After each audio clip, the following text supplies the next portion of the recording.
जय हिंद जय भारत। तो दोस्तों आज हम डिस्कस करेंगे भारतीय सेना का ओरिजिनल क्वेश्चन पेपर। सबसे पहले बात करते हैं सोल्जर जनरल ड्यूटी का, ये आपका ओरिजिनल क्वेश्चन पेपर रहेगा। सेंटर की बात करते हैं बीजी सेंटर रुड़की का ओरिजिनल क्वेश्चन पेपर आपका होगा। पूरे 50 क्वेश्चन डिस्कस करेंगे। बहुत ज्यादा हाई लेवल का ये पेपर है, तो आपको ध्यान से इसमें प्रैक्टिस लगाना है और इसी लेवल की आपको तैयारी करनी है। जब भी आपका एग्जाम होगा, चाहे अक्टूबर में हो, नवंबर में हो या फिर जनवरी में हो, तो आपको इसी लेवल की थोड़ी तैयारी करनी है। तो पहला सेक्शन रहेगा किसका, जनरल नॉलेज का। 15 क्वेश्चन रहेंगे आपके लिए। 15 में से टारगेट रहेगा 12 क्वेश्चन और 50 में से आपके लिए टारगेट रहेगा 35 क्वेश्चन का। चलिए स्टार्ट करते हैं सबसे पहले क्वेश्चन से। तो पहला क्वेश्चन स्टार्ट करने से पहले वीडियो को लाइक नहीं करा, जल्दी सभी दोस्त जो है वीडियो को क्या कर दीजिएगा, वीडियो को लाइक कर दीजिएगा, वीडियो को शेयर कर दीजिएगा और साथ में चैनल को सब्सक्राइब भी कर लीजिएगा। क्वेश्चन नंबर 1 आपके सामने है, द रेंज ऑफ अग्नि 6 मिसाइल इज। अग्नि 6 मिसाइल की अनुमानित रेंज लगभग कितनी है? ऑप्शन आपके सामने हैं। ऑप्शन आपके 1000 से 2500 किलोमीटर, 11000 से लेकर 12000 किलोमीटर, 3000 से लेकर 4500 किलोमीटर या फिर 5000 से लेकर 7000 किलोमीटर। तो इंपॉर्टेंट क्वेश्चन है। अग्नि 6 मिसाइल जो है एक प्रकार की बैलिस्टिक मिसाइल है और इसकी रेंज जो है 11000 से लेकर 12000 किलोमीटर है। ऑप्शन नंबर बी दोस्तों राइट रहेगा। क्वेश्चन नंबर 2 आपके सामने है, निम्नलिखित में से किस क्षेत्र में महलवाड़ी प्रणाली राजस्व समझौता हुआ था? क्वेश्चन को ध्यान से पढ़िए, किस क्षेत्र में महलवाड़ी प्रणाली राजस्व समझौता हुआ था? ऑप्शन आपके सामने है, बंगाल में, बंबई में, मद्रास में या फिर उत्तर पश्चिम प्रांत में। तो इंपॉर्टेंट क्वेश्चन है, महलवाड़ी प्रणाली राजस्व जो है यह समझौता उत्तर और पश्चिम प्रांत क्षेत्र में हुआ था। कहां पर? उत्तर पश्चिम प्रांत क्षेत्र में यहां यह समझौता हुआ था। ऑप्शन नंबर डी इसका राइट रहेगा। और याद रखिएगा, महलवाड़ी प्रणाली राजस्व समझौता जो है किसके द्वारा करवाया गया था? ये हॉल्ड मैकेजी द्वारा जो है 1882, कब? 1882 में करवाया गया था। ये क्वेश्चन इंपॉर्टेंट है, तो सीधा पूछ ले, महलवाड़ी समझौता कब हुआ था? 1882 में आपका हुआ था। क्वेश्चन नंबर 3 मोस्ट इंपॉर्टेंट है, in which year did the first train start in India? भारत में पहली बार रेल किस वर्ष शुरू हुई थी? ऑप्शन आपके सामने है, 1954, 1853, 1793, माफ करिए 1794, 1894 या इनमें से कोई नहीं। भारत की पहली रेलगाड़ी की शुरुआत कब हुई थी? यह हुई थी मुंबई से थाने। मुंबई का कौन सा अड्डा था या फिर कह सकते हैं कौन सा स्टेशन था? यह था बोरी बंदर। बोरी बंदर से यह थाने चली थी कितनी? 34 किलोमीटर ये आपकी चली थी। कितनी? 34 किलोमीटर आपकी चली थी। और कब चली थी? 16 अप्रैल। कब चली थी? 16 अप्रैल 1853 को ये चली थी। ऑप्शन नंबर बी दोस्तों राइट रहेगा। क्वेश्चन नंबर 4 आपके सामने है, दक्षिण भारत में चोल साम्राज्य का समकालीन प्रतिद्वंदी राजवंश कौन था? यानी दक्षिण भारत में चोल साम्राज्य का प्रतिद्वंदी राजवंश कौन था? ऑप्शन आपके सामने है, मदुरई के पांड्या, चेरा, कल्याणी के चालुक्य या फिर बेगी के चालुक्य। जल्दी से बताइए, दक्षिण भारत में चोल साम्राज्य का प्रतिद्वंदी कौन था? तो ये थे कालिनी की चालुक्य। कौन? कल्याणी का चालुक्य जो थे किसके प्रतिद्वंदी थे? चोल वंश के क्या थे? प्रतिद्वंदी थे। और याद रखिएगा, चोल साम्राज्य की स्थापना किसने करी थी? विजयालय ने जो है चोल साम्राज्य की स्थापना करी थी। क्वेश्चन नंबर 5 आपके सामने है, in the best Hindi film category which film win the 66 national award in 2020? सर्वश्रेष्ठ हिंदी फिल्म श्रेणी में 2020 में किस फिल्म को 66वां राष्ट्रीय पुरस्कार जीता? ऑप्शन आपके सामने है, पैडमैन, अंधाधुन, पद्मावत या फिर उरी।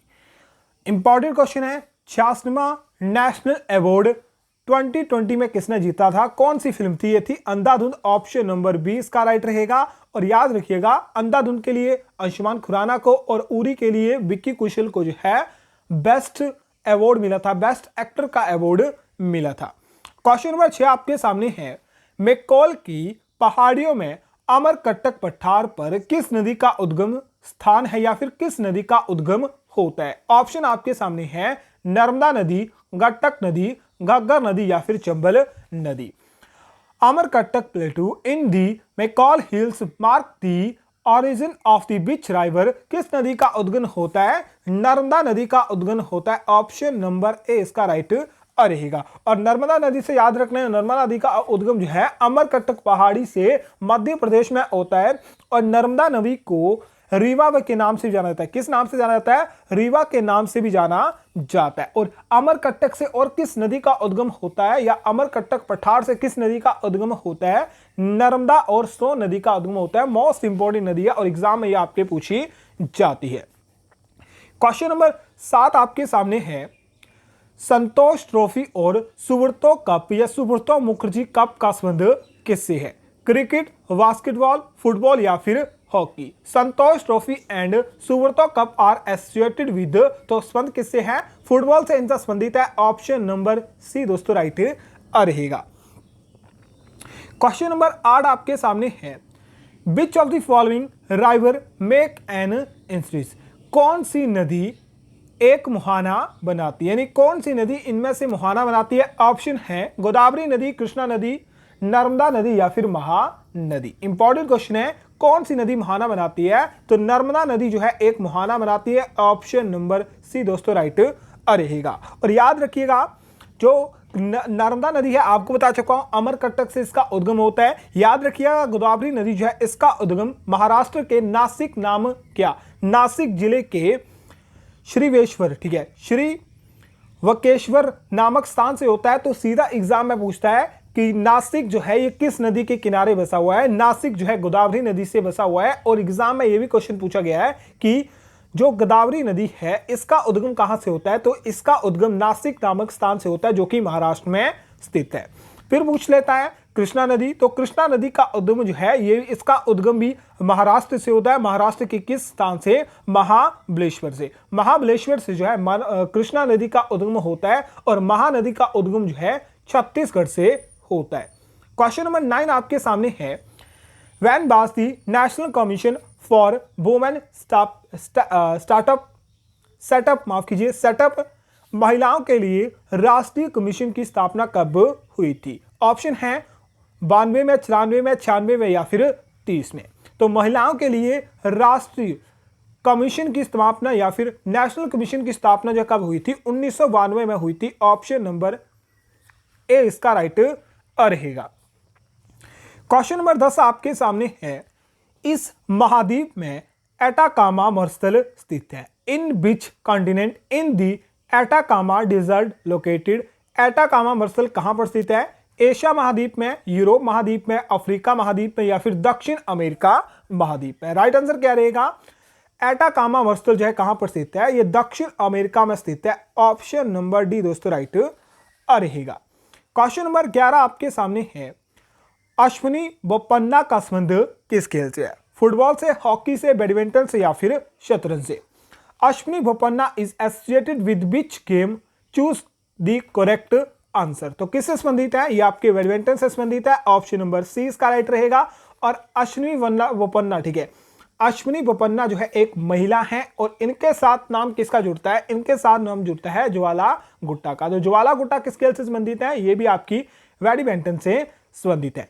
क्वेश्चन नंबर 12 आपके सामने है, द कॉल या फिर द स्लोगन दिल्ली चलो वाज गिवन बाय, चलो दिल्ली नहीं दिल्ली चलो नारा किसके द्वारा दिया गया था? ऑप्शन है लाला लाजपत राय, सुभाष चंद्र बोस, राजेंद्र प्रसाद या फिर महात्मा गांधी। जल्दी से बताइए, दिल्ली चलो नारा जो है किसके द्वारा दिया गया था? यह दिया गया था सुभाष चंद्र बोस द्वारा। ऑप्शन नंबर बी दोस्तों राइट रहेगा। अब याद रखिएगा, दिल्ली चलो नारा, आजाद हिंद सरकार की स्थापना, भारतीय राष्ट्रीय सेना की स्थापना, ये सभी स्थापना सुभाष चंद्र बोस ने कब की थी? 1943 में करी थी। और साथ में फॉरवर्ड ब्लॉक की स्थापना किसने करी थी? सुभाष चंद्र बोस ने करी थी। फॉरवर्ड ब्लॉक की स्थापना कब करी थी? 1939 में सुभाष चंद्र बोस ने करी थी। और नारे कौन कौन से दिए थे सुभाष चंद्र बोस ने? दिल्ली चलो और जय हिंद। जय हिंद ये भी नारा किसने दिया था? सुभाष चंद्र बोस ने दिया था। और इनकी आत्मकथा का नाम मोस्ट इंपोर्टेंट है, एग्जाम में पूछी जाती है, Indian struggle. The Indian struggle जो है ये सुभाष चंद्र बोस की क्या है? आत्मकथा है। क्वेश्चन नंबर 13 आपके सामने है, इन बीच आपकी which country is known as the land of the midnight sun. मध्य रात्रि का सूर्य किस देश को कहा जाता है? ऑप्शन है नॉर्वे, बेल्जियम, चीन या फिर जापान। जल्दी से बताइए, मध्य रात्रि का सूर्य किस देश को कहा जाता है? नॉर्वे को कहा जाता है। ऑप्शन नंबर ए दोस्तों राइट रहेगा। क्वेश्चन नंबर 14 आपके सामने है, Adhai Din Ka Jhopra in Ajmer was built by. Ajmer में अढ़ाई दिन का झोपड़ा किसने बनवाया था? ऑप्शन है कुतुबुद्दीन ऐबक, फिरोज शाह तुगलक, इल्तुतमिश या फिर अलाउद्दीन खिलजी। जल्दी से बताइए, अढ़ाई दिन झोपड़े का निर्माण किसके द्वारा करवाया गया था? कुतुबुद्दीन ऐबक द्वारा करवाया गया था। और किसके कहने पर करवाया था? मोहम्मद गौरी के, ठीक है, मोहम्मद गौरी के कहने पर जो है कुतुबुद्दीन ऐबक ने जो है किसका निर्माण करवाया? अढ़ाई दिन झोपड़े का निर्माण करवाया था। किसने दिन में? अढ़ाई दिन में करवाया था, यानी 2.5 दिन में जो है इसका निर्माण करवाया गया था, इसीलिए इसे अढ़ाई दिन का झोपड़ा कहा जाता है। क्वेश्चन नंबर 15 आपके सामने है, त्रिहुड्डा हस्तलिपि का इस्तेमाल किस भाषा के लिए किया जाता है?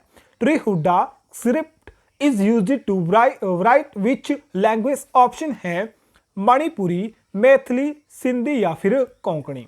जल्दी से बताइए, त्रिहुड्डा हस्तलिपि का इस्तेमाल किस भाषा को लिखने के लिए किया जाता है? मैथिली के लिए किया जाता है। ऑप्शन नंबर बी दोस्तों राइट रहेगा।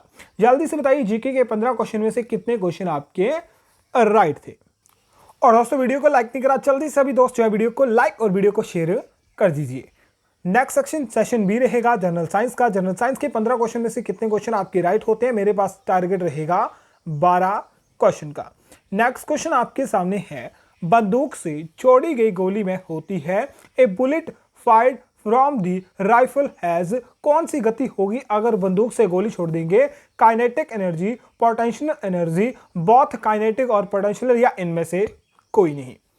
बंदूक से छोड़ी गई गोली में कौन सी एनर्जी होती है? गतिज ऊर्जा होती है। ऑप्शन नंबर ए दोस्तों राइट रहेगा। क्वेश्चन नंबर 17 है, वैल्कनाइज्ड रबड़ का आविष्कार डैश द्वारा किया गया था। ऑप्शन आपके सामने है, वल्कनाइज्ड रबड़ का आविष्कार किसने किया था? John Boyd Dunlop, Robert William Thomas, Macmillan या फिर चार्ल्स गुडियर। माफ कीजिए, वैल्कनाइज्ड रबड़ वाज इन्वेंटेड बाय, किसने आविष्कार किया था? चार्ल्स गुडियर ने इसका आविष्कार किया था। ऑप्शन नंबर डी दोस्तों राइट रहेगा। क्वेश्चन नंबर 18 आपके सामने है, चाय का वानस्पतिक नाम क्या है? The botanical name of the T is. Option आपके सामने है, ट्रिटिकम, मिकलिया, माफ कीजिए, कैमलिया सिनेसिस, रूविसिया या फिर मैंगीफेरा इंडिका। जल्दी से बताइए, चाय का वास्तविक नाम क्या है या फिर वानस्पतिक नाम क्या है? राइट आंसर क्या रहेगा? मैकलिया सिनेसिस। मैकलिया सिनेसिस जो है, ठीक है, मैकलिया सिनेसिस जो है ये चाय का वास्तविक नाम है। और मैंगीफेरा इंडिका जो है, माफ कीजिए, मैंगीफेरा इंडिका जो है ये किसका वास्तविक नाम है? ये है किसका? चाय का वानस्पतिक नाम है, माफ कीजिए, आम का वास्तविक नाम है। तो चाय का वानस्पतिक नाम क्या है? कैमलिया सिनेसिस।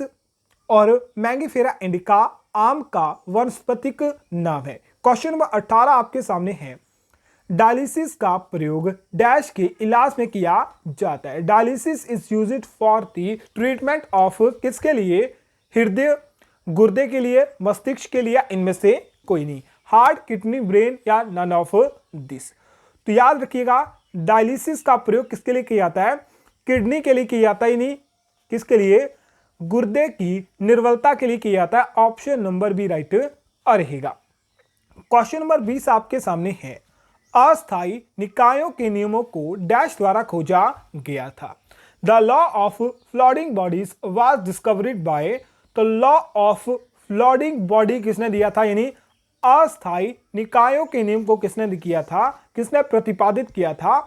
आर्किमिडीज ने किया था। ऑप्शन नंबर डी दोस्तों राइट रहेगा। क्वेश्चन नंबर 21 आपके सामने है, निम्नलिखित तत्वों के बीच में ध्वनि सबसे तेज चलेगी।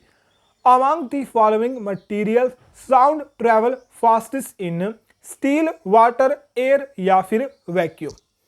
तो इन सभी तत्वों में ध्वनि सबसे तेज किसमें गमन करेगी? स्टील में करेगी। ऑप्शन नंबर ए राइट रहेगा।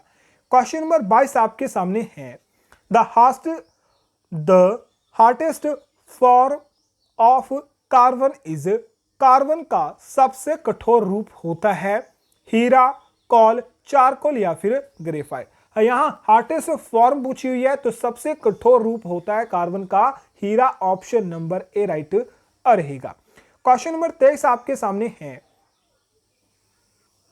डक्टाइलोग्राफी is the study of, dactylography dash का अध्ययन होता है, किसका अध्ययन होता है, फॉरेंसिक का, कार्बन डेटिंग का, लिखावट का या फिर फिंगरप्रिंट का। जल्दी से बताइए, डक्टाइलोग्राफी इज स्टडी ऑफ फिंगरप्रिंट, किसका, फिंगरप्रिंट का अध्ययन को क्या कहा जाता है, डक्टाइलोग्राफी कहा जाता है, ऑप्शन नंबर डी दोस्तों राइट रहेगा।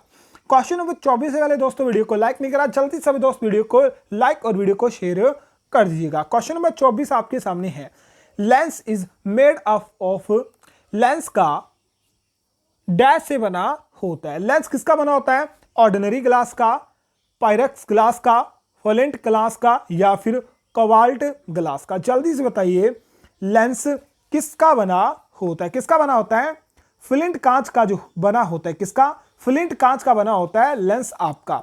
अब याद रखना है, जो ऑर्डिनरी ग्लास होता है, ऑर्डिनरी यानी साधारण ग्लास आपका होता है, ये सिलिकॉन ऑक्साइड, सोडियम ऑक्साइड और कैल्शियम ऑक्साइड का बना होता है, और जो पिरेक्स या फिर पायरेक्स ग्लास होता है, इसे जो है और किस नाम से जाना जाता है, इसे बोरोसिलिकेट, बोरोसिलिकेट कांच के नाम से भी जाना जाता है। क्वेश्चन नंबर 25 आपके सामने है, खारे पानी की सादरता मापने के लिए इस्तेमाल किए जाने वाला उपकरण डैश होता है।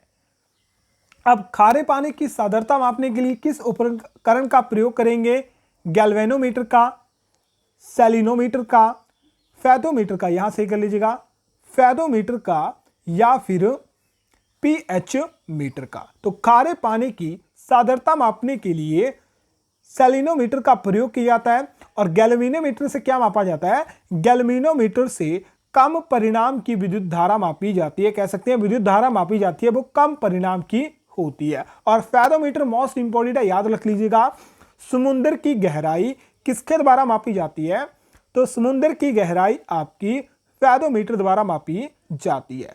और पूछे पीएच मीटर से क्या मापा जाता है, कंफ्यूजन करेगा, पीएच मीटर से जल आधारित विलीनों में हाइड्रोजन आयन की आर्द्रता मापी जाती है। फीदा याद रखना है, जल के विलीनों में हाइड्रोजन आयन की आर्द्रता मापने के लिए पीएच मीटर का प्रयोग किया जाता है। क्वेश्चन नंबर 26 आपके सामने है, ग्रीन हाउस प्रभाव प्रमुख रूप से वायुमंडल में वृद्धि की वजह से होता है, यानी ग्रीन हाउस का गैस से, ठीक है, ग्रीन हाउस गैस जो है मुख्य रूप से ये वृद्धि कर रहा है किसके कारण, कार्बन डाइऑक्साइड के कारण वृद्धि कर रहा है। यानी ग्रीन हाउस की प्रमुख गैसें आपको याद रखनी है, कार्बन डाइऑक्साइड और मीथेन। क्वेश्चन नंबर 27 आपके सामने है, पत्तियों में मौजूद हरे रंग वर्ण को डैश कहते हैं, जो हरे रंग का वर्ण होता है उसे क्या कहते हैं, कैरोटीन, फायोकोबिलिन, जोथोफिन, ठीक है, जोंथोफिन या फिर क्लोरोफिल। तो पत्तियों में जो मौजूद हरे रंग का वर्ण होता है उसे क्लोरोफिल कहा जाता है, ऑप्शन नंबर डी दोस्तों राइट रहेगा। क्वेश्चन नंबर 28 आपके सामने है, इन्वर्टर एक उपकरण है जो डैश को परिवर्तित करना है। इन्वर्टर जो होता है किसको किस में परिवर्तन करता है, डीसी को डीसी में, एसी को डीसी में, डीसी को एसी में या फिर एसी को एसी में। तो याद रखिएगा, इन्वर्टर जो होता है किसको परिवर्तित करता है, डीसी को एसी में परिवर्तित करता है, ऑप्शन नंबर सी राइट रहेगा। क्वेश्चन नंबर 39 आपके सामने है, पोटेशियम कार्बोनेट का सामान्य नाम होता है, the common name of potassium carbonate is सिरका, सोडा, बेकिंग सोडा या फिर पोटाश। तो राइट आंसर रहेगा, पोटेशियम कार्बोनेट का सामान्य नाम होता है पोटाश, और पोटाश का सूत्र क्या होता है, पोटाश का सूत्र होता है K2CO3। अब सिरके की बात कर लेते हैं, सिरका आपका जो होता है इसका केमिकल नेम क्या होता है, इसका केमिकल नेम होता है एसिटिक एसिड, और एसिटिक एसिड का सूत्र क्या होता है, एसिटिक एसिड का सूत्र होता है CH3CO2 और H। फिर सोडा करते हैं, सोडे आपकी दो मोस्ट इंपोर्टेंट थे, एक खाने वाला सोडा, एक और धोने वाला सोडा। धोने वाला सोडा जो होता है ऐसा सोडियम कार्बोनेट, सोडियम कार्बोनेट इसका सूत्र होता है, और माफ कीजिए सोडियम कार्बोनेट इसका रासायनिक नेम होता है। और धोने वाले सोडे का सूत्र क्या होता है? इसका सूत्र होता है Na2CO3.10H2O। और जो खाने वाला सोडा होता है इसे सोडियम बाइकार्बोनेट कहते हैं, और इसका रासायनिक नेम जो होता है, यार सूत्र जो होता क्या होता है, इसका सूत्र होता है NaHCO3। ठीक है, दोनों में फर्क है, खाने वाला सोडा, ये धोने वाला सोडा, और ये खाने वाला सोडा। नेक्स्ट क्वेश्चन आपके पास क्वेश्चन नंबर 30 आपके सामने है। क्वेश्चन है 295 केल्विन तापमान डैश के लगभग बराबर होता है। तो केल्विन में है, यहां फारेनहाइट में ज्ञात करना है, तो फॉर्मूला क्या लगेगा? आपको किसमें दिया है? आपको केल्विन में दिया है, किसमें ज्ञात करना है? फारेनहाइट में ज्ञात करना है। तो कौन वाला फॉर्मूला लगेगा? ये वाला फॉर्मूला आपका लगेगा। यानी क्या करोगे? 5/9 क्या करोगे? तो आपके पास केल्विन में दिया, ठीक है, यहां याद रखना है, यहां केल्विन में दिया, और आपको फारेनहाइट में ज्ञात करना है। तो फारेनहाइट का ये फॉर्मूला क्या था? 9/5 के -273.15 प्लस 32 आपका। तो ठीक है, नीचे सॉल्व किया गया, यहां पर देख सकते हो, इसका स्क्रीनशॉट। ठीक है, इसका स्क्रीनशॉट लेने ने बहुत आपके काम आएगा। तो यहां पर आपका क्या आएगा? 71.33 फारेनहाइट आपका आएगा। यानी कौन सा ऑप्शन नंबर बी राइट रहेगा? जल्दी से बताइए, साइंस के 15 क्वेश्चन में से कितने क्वेश्चन आपके राइट थे? अब नेक्स्ट बात करते हैं, नेक्स्ट सेक्शन सी आएगा, जिसमें मैथमेटिक्स के आपके 15 क्वेश्चन हो गए। तो जल्दी से सॉल्व करते हैं, इसमें कैमरा मैं आपको नहीं दिखाऊंगा। पहला क्वेश्चन है, 40 किलोमीटर प्रति घंटा की गति से चलने वाली एक रेलगाड़ी अपने गंतव्य स्थान पर समय पर पहुंच जाती है। यदि रेल की औसत 35 किलोमीटर प्रति घंटा होती तो 15 मिनट लेट यानी देरी से पहुंचती है। तो दूरी आपको ज्ञात करनी। अब याद रखना 40 किलोमीटर, ठीक है, 40 किलोमीटर की प्रति घंटे की चाल से चल रही है, तो दूरी सेम है। ठीक है, दूरी सेम है तो टाइम पर पहुंच जाती है, दूरी यहां पर सेम रहेगी। फिर बात करता है 35 किलोमीटर प्रति घंटा, कितनी?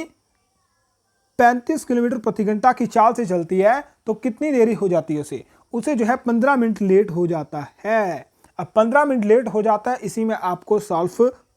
और दूरी के लिए फॉर्मूला क्या होता है? हमें दूरी याद करनी है, दूरी बराबर है गति बटा समय, यह फॉर्मूला होता है। ठीक है, ये समय होता है। हमारे पास गति क्या है? गति हमारे पास 40 किलोमीटर है, 40 किलोमीटर प्रति घंटा है। मान लेते हैं टाइम हमारे पास, ठीक है, समय हमारे पास है टी घंटे, क्या? टी घंटे हमारे पास टाइम है। फिर बात करते हैं दूसरे की। तो दूसरी बार रेल चलती है 35 किलोमीटर प्रति घंटा से। ठीक है, 35 किलोमीटर प्रति घंटा से चलती है, और टाइम में, ठीक है, जो टाइम है उसमें कितनी देरी हो जाती है? टाइम में 15 मिनट की देरी हो जाती है। तो टी क्या हो जाएगा? टी हो जाएगा टी प्लस 15 मिनट। अब टी जो है हमारे पास घंटों में है, 15 को मिनट में है, इसे घंटे में कन्वर्ट करोगे तो 15/60 हो जाएगा। ठीक है, घंटे में कन्वर्ट करोगे तो 15/60 हो जाएगा। काटोगे तो कितना हो जाएगा? 1/4 आपका हो जाएगा। अब याद रखिएगा 40 किलोमीटर प्रति घंटा और टाइम, और 35 किलोमीटर प्रति घंटा और टाइम, ये दोनों जो है अब कितने हैं? ये इक्वल यानी बराबर हो गए। अब ये बराबर हो गया, तो इसे हम जो है किस तरह लिख सकते हैं? 40 मल्टीप्लाई टी बराबर है 35 किलोमीटर मल्टीप्लाई टी प्लस 1/4। ठीक है, ये इक्वल हैं। अब इन्हें सॉल्व करोगे तो सॉल्व करोगे, ठीक है, इसे और इसे सॉल्व करोगे तो आपके पास टी क्या आएगा? आपके पास टी आएगा 7/4। कितना आएगा?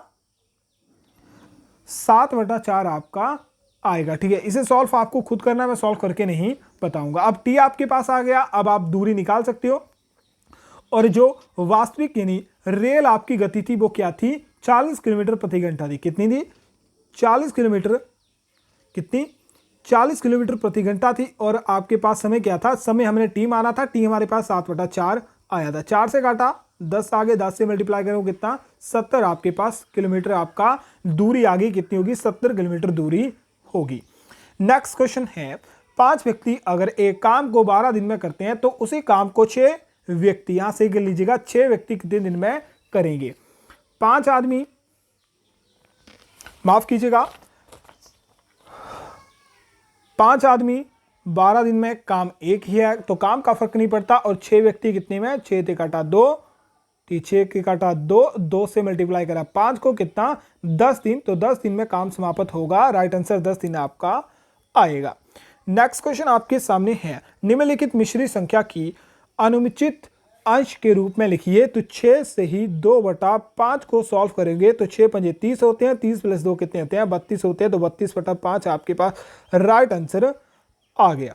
नेक्स्ट क्वेश्चन आपके पास है, एक वर्गाकार बगीचे का परिमाप क्या होगा अगर उसका क्षेत्रफल 5,625 है। वर्गाकार है यानी एक प्रकार का चोरस है, ठीक है, यानी वर्गाकार, उसकी भुजाएं बराबर होंगी, ठीक है, सभी भुजाएं बराबर होगी। क्षेत्रफल का सूत्र होता है a² यानी भुजा का स्क्वायर, जो कि किसके बराबर है, 5,625 के बराबर है। ए आ जाएगा आपका, रूट चला जाएगा यहाँ पर 5,625। 5,625 किसका रूट होता है, जल्दी से बताइए किसका रूट होता है, 75 का रूट होता है। कितने का, 75 का रूट होता है। तो ए हमारे पास क्या आ गया, 75 आ गया। अब परिमाप क्या करना है, तो वर्ग का परिमाप का सूत्र क्या होता है, ठीक है, परिमाप का सूत्र क्या होता है, परिमाप का सूत्र होता है a × 4 यानी 4 गुणा भुजा। 75 गुणा 4 करोगे कितना आएगा, 300 आपके पास आएगा। 300 मीटर में राइट आंसर आएगा, यानी 300 मीटर यहां पर राइट आंसर रहेगा। नेक्स्ट क्वेश्चन है, राम एक समाचार पत्र को 50 पैसे पर लेता है तो जनवरी महीने में उसे कितने पैसे देने होंगे। जनवरी महीने में होते हैं 31 दिन और समाचार पत्र कितने रुपए का है, 0.50 पैसे का। मल्टीप्लाई करोगे कितना, 15.50 यानी 15 रुपए 50 पैसे उसे देने पड़ेंगे। नेक्स्ट क्वेश्चन है, अपने मध्य से आवृत्ति वितरण के विचलन का बीजगणितीय का जोड़ हमेशा डैश होता कितना होता है, 0 होता है। अब इसे सॉल्व करके नहीं बताऊंगा, ठीक है, आज सॉल्व करना है। तो मान लो संख्या आपके पास है 5, 7, 8, 9 और 11, इन सभी को प्लस करो और बटा 5 कर दो, यानी मध्य निकालना है। तो इनका मध्य निकालोगे तो जितनी संख्या उन संख्या से डिवाइड कर दोगे, ये क्या आ जाएगा, यहाँ पर 8 आपका आ जाएगा, ठीक है, प्लस कर दोगे 40, 40/8। अब आपके पास मध्य क्या आया, मध्य आपके पास 8 आया। अब आपको मध्य के विचलन निकालने हैं, ठीक है, मध्य के विचलन निकालने हैं। तो उसके लिए आपको जो है इन सभी संख्या से 8 को माइनस करना होगा। जैसे 5 से 8 को माइनस करोगे कितना आएगा, -3 आएगा। 7 से -8 करोगे कितना आएगा, -1 आएगा। 8 को 8 से माइनस करोगे 0 आएगा। 9 को माइनस करोगे 8 से कितना आएगा, +1 आएगा। 11 को माइनस करोगे 8 से कितना आएगा, -3 आएगा। अब ये आपके पास क्या आ गया, -3 -1, 1 और माफ की 1 और 3, ये जो है आपके पास, ठीक है, ये जो है आपके पास मध्य के विचलन है। और इनसे आपको बीजीय गणित, ठीक है, बीज गणितीय का योग निकालना होगा। तो इन सभी को प्लस कर दो, आपके पास 3 से 3 कट जाएंगे, 1 से 1 कट जाएगा, बचा क्या, 0। तो हमेशा बीजीय गणितीय का मान जो होता है या फिर जोड़ जो होता है वो 0 होता है। नेक्स्ट क्वेश्चन है, 2, 3, 5, 9, 17, 33, 65, अगला क्या होगा। ध्यान से देखोगे, 2, 3, 5, 9, 17, 33 और 65, कितना, 33 और 65। यहां देखोगे कितना, 1 प्लस हो रहा है, यहां देखोगे 2 प्लस हो रहा है, यहां पर देखोगे 4 दुगना हो गया, 4 का दुगना 8 हो गया, 8 का कितना 16 हो गया, 16 कितना हो गया 32 हो गया, 32 का कितना हो गया 64 करोगे, 64 प्लस 65 कितने होते हैं 129, कितने 129 होते हैं। ऑप्शन नंबर सी राइट रहेगा। अब इस क्वेश्चन को ध्यान से देखिएगा, ये क्वेश्चन आपको करना नहीं है, ना ही मैं सॉल्व करके बताऊंगा, बस आपको रट्टा मारना है, ठीक है। ये समझ क्वेश्चन आपको नहीं आ गया क्योंकि आपके लेवल का ये क्वेश्चन नहीं है। क्वेश्चन है, गुणांक x और y का एलसीएम डैश है, जहां y जो है x का गुणांक है। आंसर आएगा y, बस क्वेश्चन का रट्टा मारना है, ये क्वेश्चन आपके लेवल का नहीं है। हो सकता है एग्जामिनर सेम क्वेश्चन आपको डाल दे, ठीक है, सेम का सेम यही क्वेश्चन डाल दे, पर बहुत कम चांस है। नेक्स्ट क्वेश्चन है, 2 और 100 के बीच 3 से विभाज्य सभी विषम पूर्णांक संख्याओं का डैश योग होगा। यहां बोलिए 2 से लेकर 100 के बीच 3 से विभाजन होने वाली विषम पूर्णांक संख्या कौन कौन सी संख्या ऐसी ऐसी संख्या आपकी कौन सी होती हैं? 3, 9, 15, 21 और 21 से लेकर 99 तक, ये सभी जो होती हैं क्या होती हैं? विषम पूर्णांक संख्याएं होती हैं। इसके लिए दो फॉर्मूले आपको याद पढ़ने पड़ेंगे। योग के लिए आपका फॉर्मूला होता है, ठीक है, योग के लिए जो फॉर्मूला होता है वो आपका होता है n/2, ठीक है, n/2 multiply 2a plus n-1 d bracket 1, ये योग के लिए फॉर्मूला होता है। और योग से पहले आपको n निकालना पड़ेगा, और n के लिए जो फॉर्मूला होता है, यहां आपका n के लिए फॉर्मूला होता है अंतिम संख्या, ठीक है, अंतिम संख्या इक्वल टू a प्लस, माफ कीजिए, a प्लस n-1 d। तो अंतिम संख्या क्या है? अंतिम संख्या आपकी 99 है। a आपके पास क्या आएगा? a आपके पास पहला नंबर आएगा जो कि 3 है। n आपको ज्ञात करना है, तो n-1 आपका हो जाएगा। बचा d, तो d क्या है? d आपके पास डिफरेंस होता है, इन सभी में डिफरेंस कितने का है? 6 का डिफरेंस है। सबसे पहले 3 को दूसरी साइड लेके जाओगे, ये माइनस में चला जाएगा, ये 96 हो गया। अब 6 जो है यहाँ पर क्या है? यहाँ मल्टीप्लाई कर रहा है, दूसरी साइड लेके जाओगे डिवाइड में चला जाएगा, 6 से काटोगे, 6 कम 6,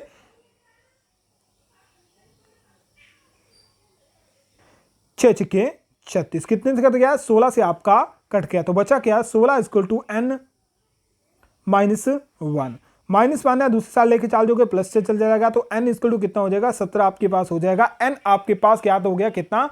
n हमारे पास 17 आ गया। अब n आ गया तो योग वाले फॉर्मूले में लगा दो, ठीक है, योग हमें निकालना है, n हमारे पास ज्ञात हो गया। तो क्या आएगा? ये आएगा 17/2 मल्टीप्लाई 2 मल्टीप्लाई 3 प्लस n हमारे पास क्या है? 17 माइनस 1 और, ठीक है, और d। तो निकालोगे ये 6 आ जाएगा, ये कितना हो जाएगा? ये आपका 16 हो जाएगा और 6, ठीक है, 96। 16 छक्के कितने होते हैं? 16 छक्के आपके 96 होते हैं। कितने होते हैं? 96 होते हैं। और 96 प्लस 6 कितने होते हैं? कितने होते हैं? जल्दी से बताइए। 96 प्लस 6 कितने होते हैं? 102 आपके होते हैं। कितने होते हैं? 102/7/2 मल्टीप्लाई 102, 2 से काटोगे 51 आएगा, और 51 से मल्टीप्लाई करोगे 17 को। जल्दी से बताए, 51 से मल्टीप्लाई करोगे 1700 कितना आएगा? 867 आपका आएगा। कितना? 867, यानी ऑप्शन नंबर डी जो है यहां पर राइट रहेगा। क्वेश्चन नंबर 40 आपके सामने है, यदि px² plus qx plus 2 equal to 0 है तो का वर्गमूल एक दूसरे के पारस्परिक है तो डैश ज्ञात कीजिए। Reciprocal of each other than, तो आपको p ज्ञात करना है, ठीक है, यहां पर बताया कि नहीं गया, तो आपको p की वैल्यू ज्ञात करनी है। तो इसे हम किस तरह से लिख सकते हैं? इसे जो है इस इक्वेशन को इस तरह भी लिख सकते हैं, ax² plus vx plus c equal to 0, यानी a हमारे पास क्या होगा? a हमारे पास p होगा, और b हमारे पास क्या होगा? b हमारे पास q होगा, और c हमारे पास क्या होगा? c हमारे पास जो है 2 होगा। तो रूट r अगर करेंगे रूट r अल्फा, ठीक है, रूट r अल्फा करेंगे तो ये क्या आ जाएगा? -1/अल्फा, ठीक है। प्रोडक्ट ऑफ रूट करेंगे, अगर प्रोडक्ट ऑफ रूट करेंगे, ठीक है, प्रोडक्ट ऑफ रूट करेंगे तो क्या आएगा? c/a आपके पास आएगा। कितना? c/a आपके पास आएगा।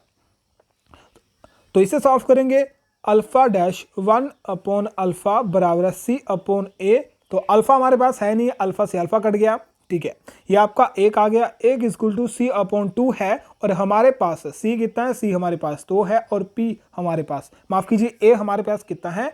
a है। a हमारे पास, a जो है हमारे पास p है, तो इसे सॉल्व करोगे, a हमारा दूसरी साइड, माफ कीजिए, ये 2/p आ गया, यहाँ 1 हमारे पास दिया हुआ है, तो इसे दूसरी साइड ले जाओगे तो p इक्वल टू कितना हो जाएगा? p आसपास 2 हो जाएगा, तो 2 इसका राइट आंसर आएगा, ठीक है। यहां पर प्लस माइनस नहीं लगेगा, तो ये क्वेश्चन है ऑप्शन नंबर 20 का 80 इसका राइट रहेगा।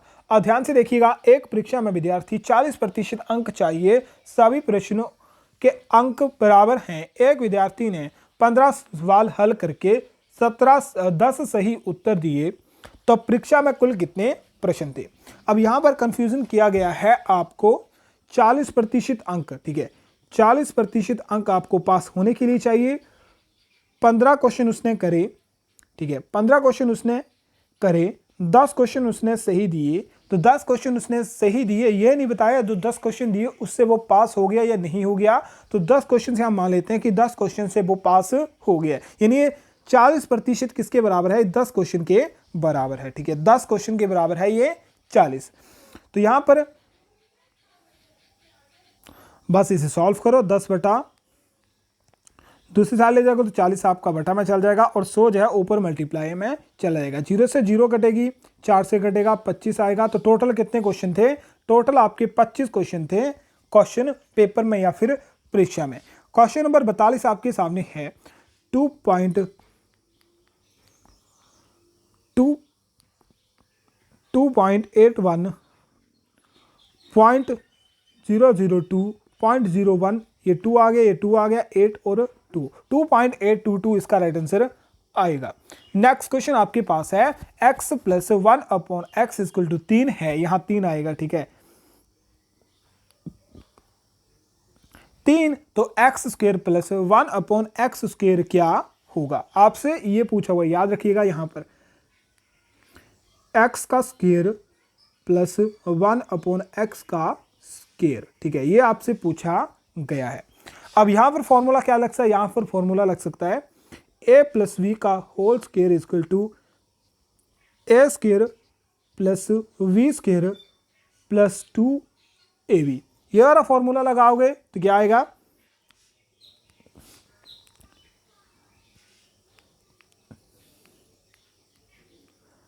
x प्लस 1/x का होल स्क्वायर, क्या होल स्क्वायर, जो कि हमारे पास कितना है, ये हमारे पास 3 है, 3 का स्क्वायर कितना होता है, 9 होता है, 3 का स्क्वायर कितना होता है हमारे पास 9 होता है। ये तो हमने सॉल्व कर लिया। अब दूसरी साइड देखोगे तो दूसरी साइड a हमारे पास क्या है, a हमारे पास x है, x का स्क्वायर, b हमारे पास 1/x है, यानी 1/x का होल स्क्वायर, ठीक है, होल स्क्वायर करोगे तो एक का एक ही स्क्वायर होता है, ठीक है, एक का एक ही स्क्वायर रहेगा, तो ये स्क्वायर किसके नीचे आ जाएगा, स्क्वायर आ जाएगा x स्क्वायर प्लस 2, ठीक है, plus 2 multiply x multiply 1/x, 1/x और x से x कट गया, बचा क्या 2।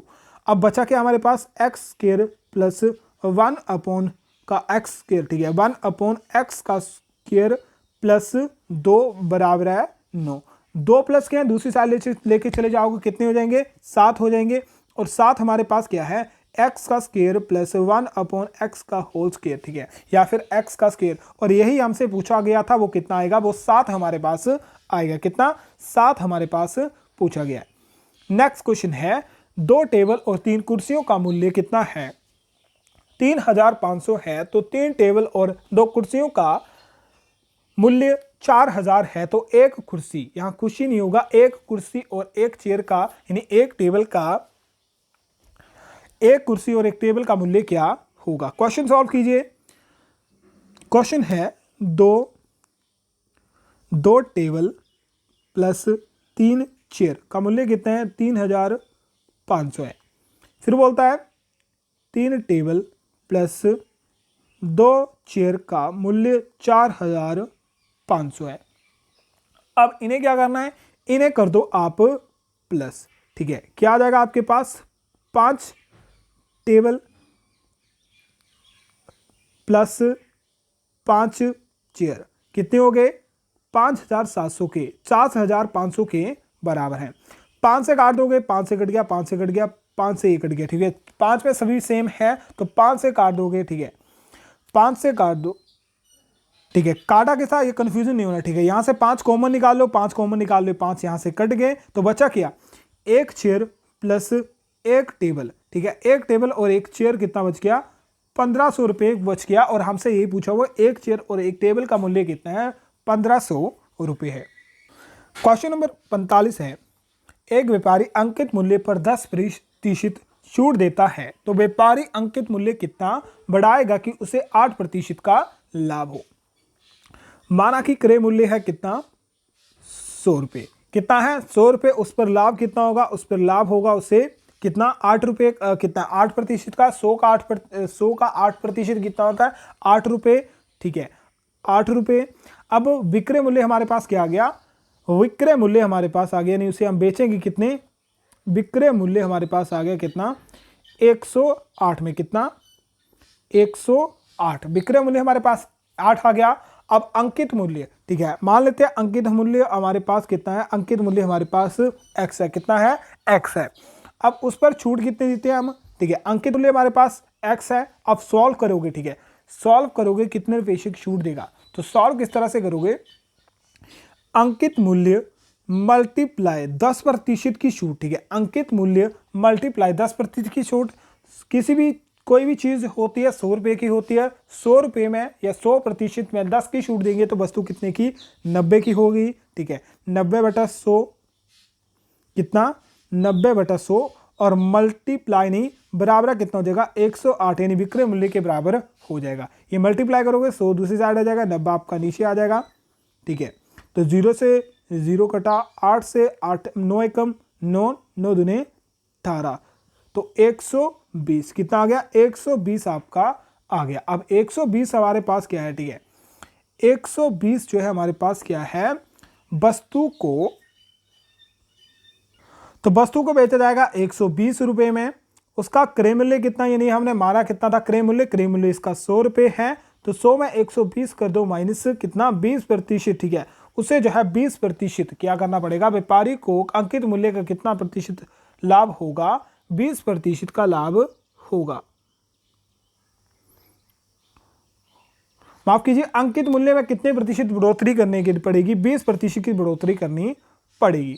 नेक्स्ट क्वेश्चन है, यहां पर आपको सॉल्व करना है, अल्फाबेट वाइज लगाना है। तो अल्फाबेट में सबसे पहले आता है बी, ये नंबर 1 पर आ जाएगा, फिर आपका आता है सी, और सी में सबसे पहले सी सी सी और सी, सी के बाद क्या आता है, सी के बाद सबसे पहले आता है एच, तो एच नंबर 2 पर आ जाएगा, यानी सी एच नंबर 2 पर आ जाएगा। सी के बाद एच है, एच के बाद एल है, ओ है और एन है, ठीक है पहले एल आएगा या एच आएगा, ठीक है माफ कीजिए पहले ओ आएगा या एल आएगा, पहले क्या आएगा एल आएगा, यानी नंबर 3 पर ये आपका हो गया। अब नंबर 4 पर आपको देखना है CON, फिर आपका टी है, फिर एस है, पहले टी आएगा या एस, पहले टी आएगा, तो नंबर 4 पर ही है, नंबर 5 पर ही है। बोलता है शब्द अंतिम से दूसरे क्रम पर आएगा, तो अल्फाबेट में सेकंड ऑर्डर पर आएगा आपका कौन सा, सेकंड ऑर्डर पर आपका कौन सा आएगा, माफ कीजिए सेकंड ऑर्डर पर ये आएगा, 5वें नंबर पर ये आएगा कौन सा, कंस्टेंटली।